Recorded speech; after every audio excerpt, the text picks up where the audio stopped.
Olá a todos, Shalom! Sejam bem-vindos a mais um vídeo deste canal. Vamos falar sobre coisas espirituais e teologia.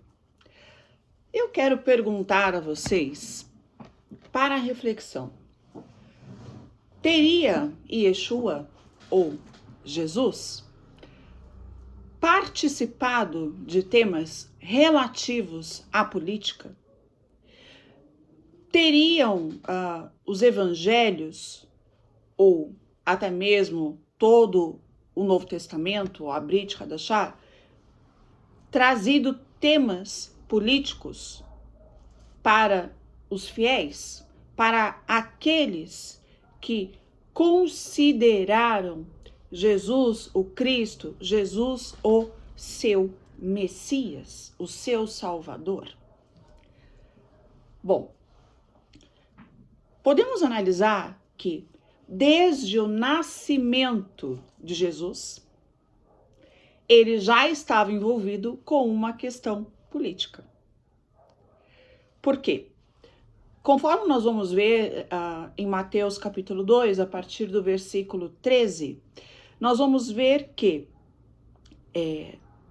Jesus já havia nascido e um anjo dá instrução para que, através de sonho, para que José e Maria, juntamente com o recém-nascido, fujam para o Egito. Por quê? Porque o rei Herodes iria matar os meninos recém-nascidos, os bebês meninos. E por quê?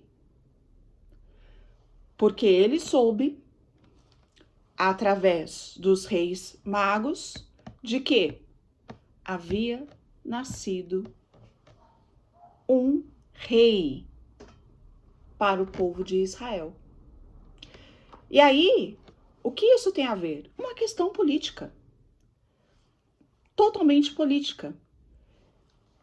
O governo daquela época era o governo romano, que estava subjugando o povo judeu, subjugando o povo de Israel. E o que aconteceu à época? Esse poder do governo romano foi para o povo judeu muito avassalador, muito destruidor, né? O Império Romano, e nós vamos ver isso no livro de Macabeus, eles profanaram o templo, que é mais sagrado, né, para a prática do judaísmo. Profanaram o templo, dizimaram, né, os essênios. O governo, o Império Romano foi um desastre total e absoluto para a história do povo hebreu, judeu, israelita. Então, tudo que acaba permeando ali o tempo de Jesus tem a ver com a política da sua época, tem a ver com o governo romano. E Jesus, ele vai em oposição ao quê? Aos líderes religiosos do judaísmo. Por quê?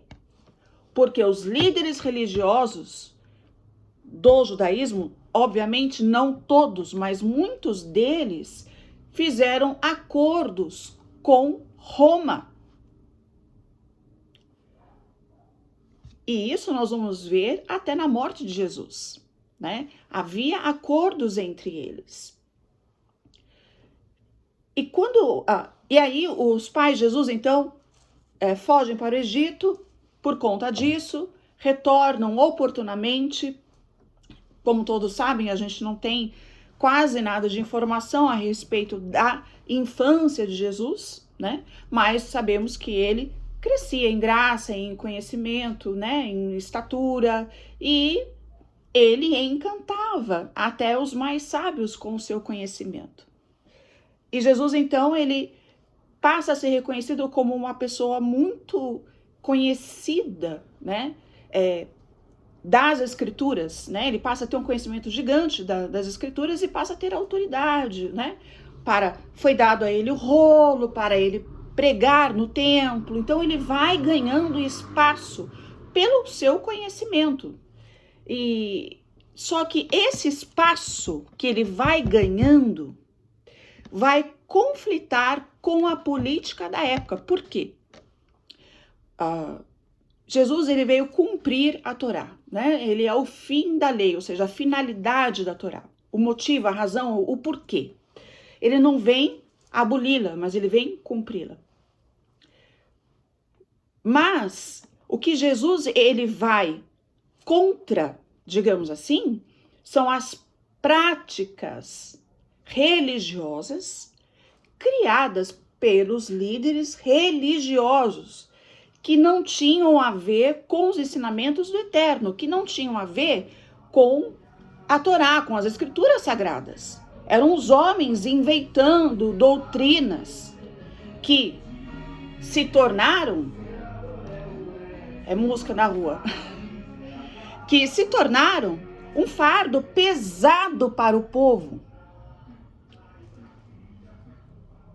Os líderes religiosos, eles colocaram um fardo pesado sobre o povo. A religião se tornou pesada, enquanto que os mandamentos de Deus são leves, não são pesados. O que era pesado era aquilo que os religiosos fizeram com os ensinamentos de Deus. E isso, à época de Jesus, em comum acordo com o governo romano. Os líderes religiosos estavam ali em conluio, em comum acordo com os caras. E quando a gente vai analisar, quando Jesus ele vai até o templo e chuta o pau da barraca, né? Ele xinga. Uma vez eu falei que xinga, o pessoal falou, nossa, Jesus não xinga ninguém. Xingou. Raça de víboras, covil de ladrões, enfim. Porque é verdade, né? É a verdade. Mas o que acontecia no templo na época? Por que Jesus foi lá, chutou o pau da barraca e literalmente, né, derrubou lá o que os caras estavam vendendo? Qual foi exatamente o problema? O problema é que havia corrupção. Corrupção. Dentro do templo, existia a venda dos utensílios, né, para sacrifício. De acordo com os preceitos da Torá, você iria lá sacrificar. Eu não vou entrar nesse detalhe agora, né? Mas isso envolvia, né, as pessoas viajarem com as suas famílias de muito longe para ir até o templo uma vez por ano para sacrificar, para terem seus pecados lavados, limpos, remidos, extirpados, limpos. E aí, muitas vezes, era o sangue de um animal inocente, né? Que pagava pelo pecado da pessoa. Então, era utilizada a pomba, que a pomba hoje é praga para nós, né? Mas a época era caríssima, né? Não era assim que você pegava, tinha um monte no telhado. Não, era raro. E as pombas, elas tinham um valor caríssimo. Então, o que acontecia? Havia um meio de corrupção no templo e isso estava em acordo com o Império Romano. Por quê? Porque os judeus da época, eles estavam sob o reinado de Roma. Então, essa corrupção que havia no templo, o que eles faziam? Eles vendiam essas coisas a preços absurdos, a preços exorbitantes. E os mais pobres não tinham condições, né, de chegar e comprar as pombas, os utensílios, os animais para sacrifício para eles e a toda a sua família. Então, o que acontecia? Não é?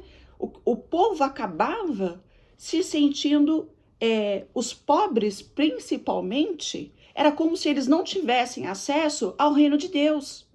Né? É como se eles não tivessem acesso à remissão dos seus pecados. Porque eles não poderiam sacrificar, porque eles não tinham dinheiro para isso. Né? Porque eles viajavam, mesmo que eles tivessem o animal, como eles viajavam de muito longe, né? E o acesso, claro, era muitas vezes a pé ou com animais de carga, até que eles chegassem, o acesso era muito difícil, então não tinha como trazer os animais para sacrificar. E aí o que acontece? Jesus, ele vai e derruba tudo lá e joga tudo para o chão, por quê? Porque os pobres não tinham acesso, os pobres não tinham acesso para ofertar, os pobres não tinham acesso para redimir os seus pecados, né? À luz da Torá, vamos deixar isso claro? Por quê? Havia corrupção. Então a corrupção, ela atrapalhava completamente a vida das pessoas. E não se separa o judaísmo o judaísmo religião, do judaísmo enquanto civil, enquanto cidadão. Judeu, ele é judeu, ele pode ser ateu, mas tudo que diz respeito à religião do judaísmo é intrínseco ao seu comportamento e à sua vida e seu estilo de vida, desde que ele nasce até o dia que ele vai morrer. É tudo voltado para aquilo que o judaísmo tem como preceito. E aí os líderes judaicos, né, ou líderes judeus da época, em comum acordo com o governo romano, girou toda essa corrupção, e os mais simples e mais humildes eram os que sofriam. Então, quer dizer, isso sem falar tantas outras passagens, né, que nós vamos ver ali, aquela passagem famosa, Jesus disse, olha, dai a César o que é de César, ou seja, os discípulos, eles todos pagaram tributos, cumpriram com os seus deveres enquanto cidadãos, né? Jesus não foi nenhum rebelde que foi contra autoridades, não. Mas o problema sempre foi político, desde o nascimento dele. Quando Jesus é condenado pelo Sinédrio, tá? Os judeus condenam Jesus à morte. Mas como eles estavam sob o domínio do governo, política romana, eles levaram Jesus até Pôncio Pilatos, para que Roma executasse ele. Por quê? Porque os líderes judaicos não poderiam executá-lo, porque eles estavam debaixo do Império Romano. Então é política de novo. Então não tem como a gente querer separar a política da religião, a religião da política à luz da Bíblia. O próprio Deus instituiu líderes, ele instituiu líderes para o seu povo. Desde Moisés. Ele falou, não vai ter rei, eu vou ser o rei de vocês. Eu vou instituir juízes para governar, para liderar, para julgar. Então ele ungia os juízes. E Deus era o rei. Depois o povo começou a pedir rei. Ele falou, tá bom, vou dar um rei para vocês. Mas assim, sempre foi Deus que colocou. Então não tem como a gente querer separar. E nos tempos de Jesus, que Jesus falou assim, olha, o meu reino não é daqui. Por quê? O povo judeu esperava, né, que o Messias ele viesse para libertar o povo de Israel, né, da perseguição, libertasse dos povos opressores, no caso ali, libertasse de Roma e tudo isso. Só que Jesus falou, meu reino não é aqui. E a gente vai entrar numa outra questão, né? Jesus precisa voltar para ainda cumprir o seu reinado aqui na terra, porque isso não aconteceu, isso é profético, isso precisa acontecer. Então Jesus precisa voltar. Os judeus estão esperando o Messias vir para governar, para reinar, trazer paz sobre Israel. Os cristãos estão esperando Jesus voltar para vir, para governar, trazer paz e vencer o mal. Os islâmicos estão esperando Jesus voltar. As religiões abraâmicas estão esperando Jesus voltar. Por quê? Ou melhor, os judeus estão esperando o Messias vir, porque o Messias precisa vir para governar. Então Jesus, ele cumpre ali as profecias, né, que a gente vê em Zacarias, capítulo 10, Isaías 53, 52, do 45 ao 43, na verdade, e tantas outras, né, que isso é um outro debate, uma outra discussão. Então ele vem cumprir, e tudo isso que ele vem cumprir está diretamente ligado à política de sua época. O que eu quero dizer? É errado o religioso dizer que não pode se envolver com política. É errado. Não está certo, não existe base teológica, não existe base bíblica, é muito pelo contrário. O povo que acredita nas escrituras sagradas, sejam nós messiânicos, sejam judeus, sejam cristãos, o que for, os islâmicos, nós precisamos ter pessoas alinhadas com aquilo que acreditamos para nos governar.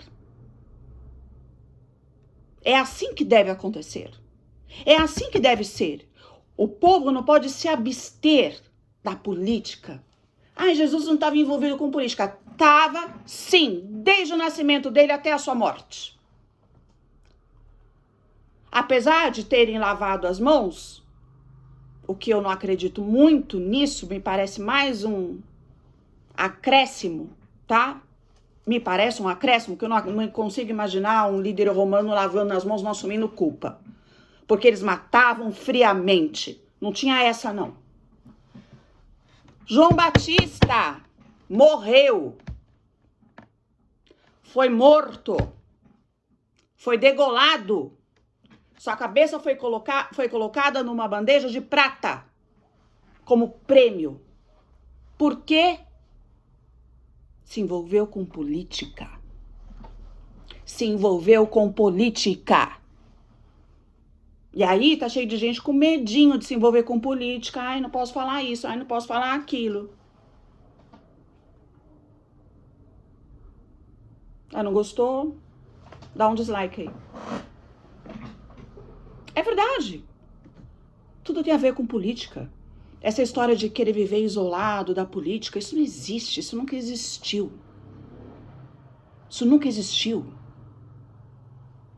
João, ele poderia ter falado, porque ele pregava o arrependimento, né? João Batista pregava o arrependimento.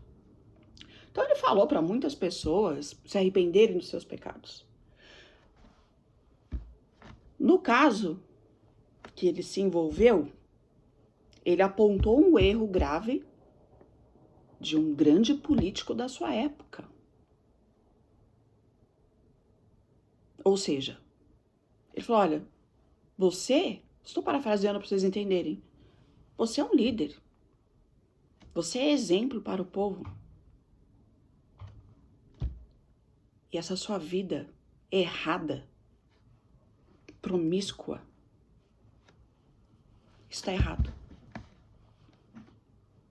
Ele poderia ter falado com qualquer outra pessoa que estivesse cometendo adultério dentro da própria família, mas não. Ele foi no político. Ele apontou o erro e pagou com a sua própria vida por isso. Então, o que eu quero dizer? Jesus não se envolvia com política. Mentira. Se envolvia. O que muitos querem é que as pessoas religiosas, principalmente os mais simples, mais humildes, não se envolvam com política. Ou seja, não se interessem para não saber o que está acontecendo, não saber dos erros, não saber da corrupção, não saber do roubo, se isentar. Essa conversa, Jesus se envolveu com política. Mentira! Mentira! Acorda, povo! Estudem, conheçam. O Brasil viveu tempos nas sombras em que o povo não falava de política. Não pode falar nem de política, nem de religião, nem de futebol. Pode falar e deve falar, porque quando a gente fala que a gente troca ideia, troca conhecimento, a gente aprende ouvindo o diferente. Tem que falar sim. Claro, com embasamento, com educação e com respeito. Né? Afinal, a gente vive dentro de uma democracia. Né? Então, a gente deve preservar isso. E se basear nisso, principalmente. Então, o que precisamos? Nos envolver com a política. A política, ela vai influenciar a sua religião. A política, ela vai influenciar o seu credo religioso, o seu estilo de vida, da sua família, onde você vive, no bairro que você mora, onde você estuda, onde você trabalha. A política irá influenciar o seu estilo de vida. Enquanto crente, enquanto cristão, enquanto espírita, enquanto muçulmano, enquanto que for. Vai influenciar diretamente a sua vida, a sua fé. Tem que se envolver com política, sim. Tem que apontar o que está errado. Tem que chutar o pau da barraca e tirar. Quem está roubando, diz que está roubando, tira ele de lá. Bandido tem que estar na cadeia. E se o poder realmente emana do povo, como nos garante a Constituição, se a gente coloca no poder, nós o povo escolhemos. Olha que bênção. A gente escolhe quem nos governa. Se porventura a gente escolher alguém que venha a roubar, como já aconteceu no passado, o que parecia ali ser um homem maravilhoso, do povo, simples, humilde, uma história de vitória, enfim. O que aconteceu com ele? Roubou. O que o povo pode fazer? O povo colocou, roubou, tira. O poder emana do povo. Agora, se o povo se isentar, continuará sendo subjugado. Liberdade de expressão, liberdade religiosa, tudo isso vai começar a ser tolhido, como a gente está vendo aí em outros países. Na Nicarágua, não sei quantos pastores foram presos. E a liberdade religiosa vai chegar aonde? Tudo isso depende da política. Depende dos políticos que a gente vai escolher. Jesus enfrentou os caras. João Batista enfrentou. Apóstolo Paulo, né? Nem se fala. Então, o que eu estou dizendo aqui? Nós vamos criar uma rebelião? Não, de jeito nenhum. De jeito nenhum. A gente tem meios legais, né? Hoje tem acesso à internet, a gente tem como ter acesso à informação, a gente tem como estudar, como conhecer. Bom, é isso, pessoal. Eu espero que tenham gostado desse vídeo. Dê sua opinião, dê seu comentário. Não vou falar aqui de candidato nenhum, porque esse vídeo ele é para ser atemporal. Que seja não só para este ano de eleições, mas para muitas eleições ainda futuras. Ok? Muito obrigada por ficar até aqui e que a Shalom esteja com todos. Tchau!